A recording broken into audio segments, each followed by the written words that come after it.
Good afternoon and welcome to Haystack Help Radio. Thank you so much for joining us today. Well, once again, our privilege to have Paul Dowding. Paul the Waterman in studio with us. Water Pros is the company. 303-862-5554 is the number. Waterpros.net. Mr. Dowding, you're looking quite dapper today. Hey, thank you. I wish we were on TV and folks could see you. Well, yeah, I took the boat in, so I was glad. Dude, I'm telling you what. It's crazy. I don't know what was going on, but there was like animals 2 by 2 getting on something down there. I wasn't invited. Yeah, It has been crazy. Absolutely. You don't see it like this much here. Well, but we need it. We really do. And so, there's a lot of water table that's been, compromised, and so, it's nice to get the water, back into, the reservoirs and back into the aquifers, and so I'm sure this is going to change. People that live out in the country in well water, they may notice some problems that they didn't have for a while because you fill up the water table, and sure, it definitely makes a difference. Yeah, absolutely. Hey, before we get into our topic today of water, let's reset a little bit. It's been a while since we've done this, to let folks know a little bit about you and where you're from, how you got to Colorado, and how you got into the water business. I started in the water business in Dixon, Illinois. Like everybody back in the early 90s, I was in selling point of sale solutions, computers, cash registers to businesses. And so I went to a company that was selling water filtration, water treatment, and I gave him my spiel, and he said, okay. He says, well, I got a spiel for you. And he told me about, water, and I found it interesting. And back then, in the early 90s, people wanted plug and play. And today, everything is basically plug and play, but back then it wasn't. So it was, not only did you, sell the software, but you had to train, using the software, and it wasn't an easy, Sure, application to do. So when I got in, to the water treatment business, water treatment industry, when I started doing research and training on products, it hit me what a necessary, essential service clean water, is, and look at where we're at today.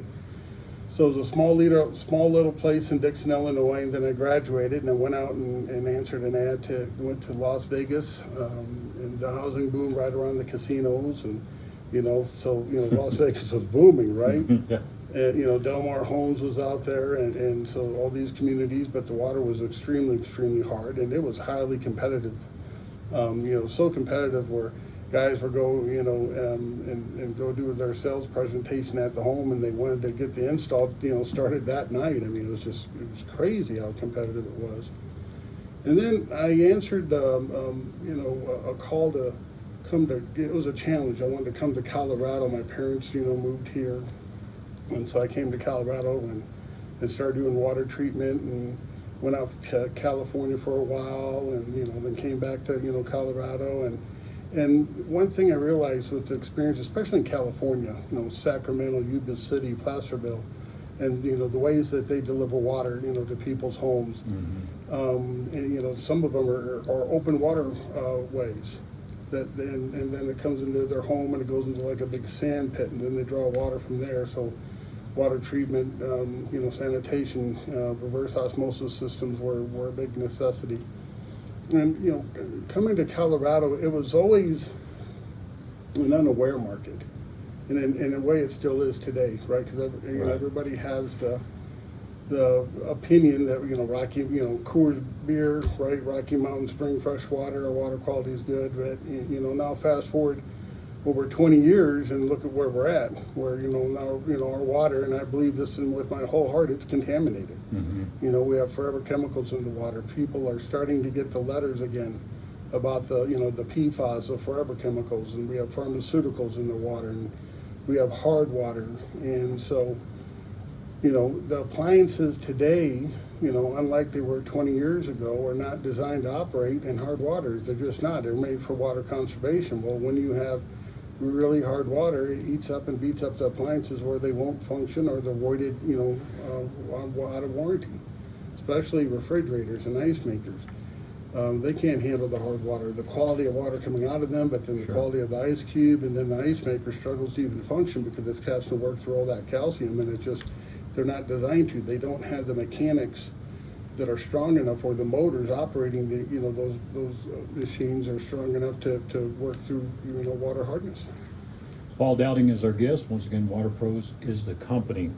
One more question on your company, and then we'll get into some things here. But when you start a company and you own a company, you think, okay, here's the way I want to run my company. Here's kind of the mission of my company. How would you describe that to our listeners? We do our very best to, honesty and integrity, has to be the first and foremost that any business does. Truthfulness. So when you go out and you assess a, water quality issue, we try to sit down and explain to them exactly what's going on and show them, when we do the test, and then, the results of the test, and then point out things in their home that match the results of the test. I had a gentleman come in this morning and brought a water sample. They live out east, and his mom has really hard water. And they heard us on the show, and so she said, hey, you mentioned the free water test, and so we came in and wanted to do the free water test, and so I tested the water right there on the spot, and it was over 20 grains per gallon of hardness. So I explained to him, on a scale of 0 to 10, and 10's really hard, you're at a 20, right? You win. Yeah. So, and then, you tell him, this is what you're going to see. And he's like, yep, that's exactly what it is. The calcium deposits build up. He says, my mom's worried about her appliances. And I said, this water, is not ideal for the appliances. And so, we gave him our recommendation. But, when we do our water analysis, it's more about education. We're not going to be a company that's going to come in and try to use scare tactics. Yeah. But in today's world, you really don't have to use scare tactics, because the quality of the water is scary. It's scary, yeah. And the EPA, even states it themselves. And so one of the things that, we'll get into today is I want to talk about with all this rainwater is groundwater contamination, because with the amount of rain that we have, all your streets and parking lots are going to be washed clean. Yeah. But you have to, think about what was on the streets and the parking lots that was washed clean, and that's in the water supply, from oil to gasoline to, animal feces is clearly going to be there. Does everybody pick up after their pets, and all that gets into, the water supply. So then it goes into the municipality, and the best they can do is filter out the solids, but all the other chemical contamination is there. So then they chlorinate it with a chlorine and ammonia mixture called chloramine. So, what we do with the hardness test, and then we do a total chlorine test when, if we live in town, is to get an idea of, what's there, so then we can make the right recommendation on how to treat it. So we don't have a one size fits all. We want to customize each individual neighborhood.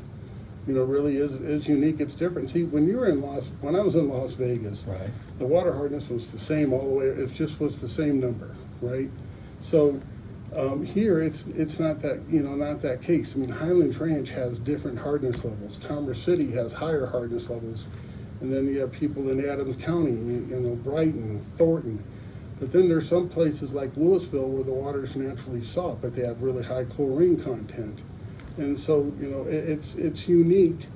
Denver is getting to be, where it's a harder water market than it was before. Castle Rock water was always 7 grains per gallon, hardness. So on a scale of 0 to 10 being really hard, they fell in at a 7. But now the water quality, is harder than when it was before. And so, right, we're getting a lot of phone calls from folks that live in Castle Rock, and then those that have well water. We have a customer that's in Kersey, Colorado, and his water is so hard that we're recommending, and we're going to install next week, a whole house reverse osmosis, because he has high nitrates, which is it's too you can't drink it. It would definitely be harmful for your health and even the animals with high nitrate water. And the hardness is extremely hard, and so there are a couple solutions, but then we're offering the whole house reverse osmosis system, so you can take a glass of water at any faucet you want. Yeah. Right. And what a concept. Right. Yeah.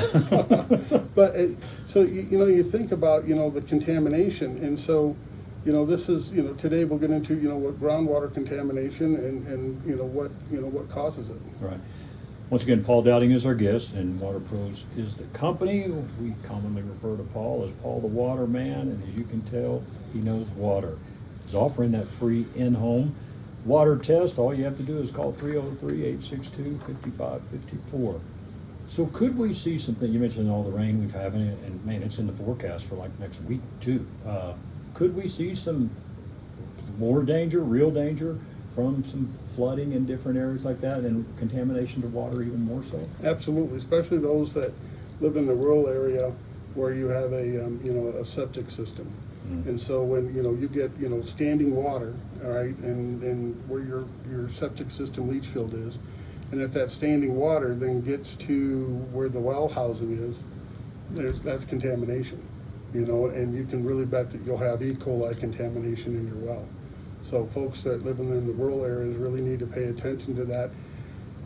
Well heads, is what they're called. Okay. It's cast iron, they stick out of the ground, they have a cap. They have a power cord going to it because that's what powers the well pump.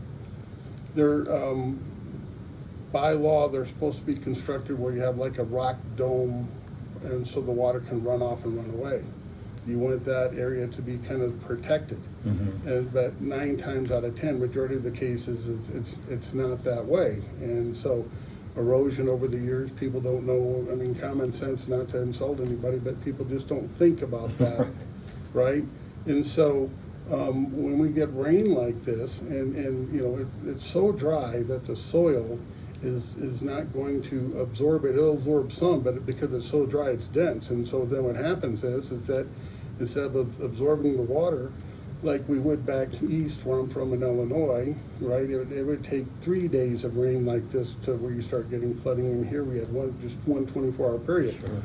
So the ground's so hard that you'll get standing water. So when you go out to your leach field, right, and your septic tank in Colorado, the septic tank is in the leach field are a 1-2 punch. They're the same, and so water goes out through the leach field. The solids are supposed to stay in the tank, and then the liquid water passes on through, and goes into where they have an area where it's like a leach field is basically made up of what they call sewer rock, big rock that helps with water absorption.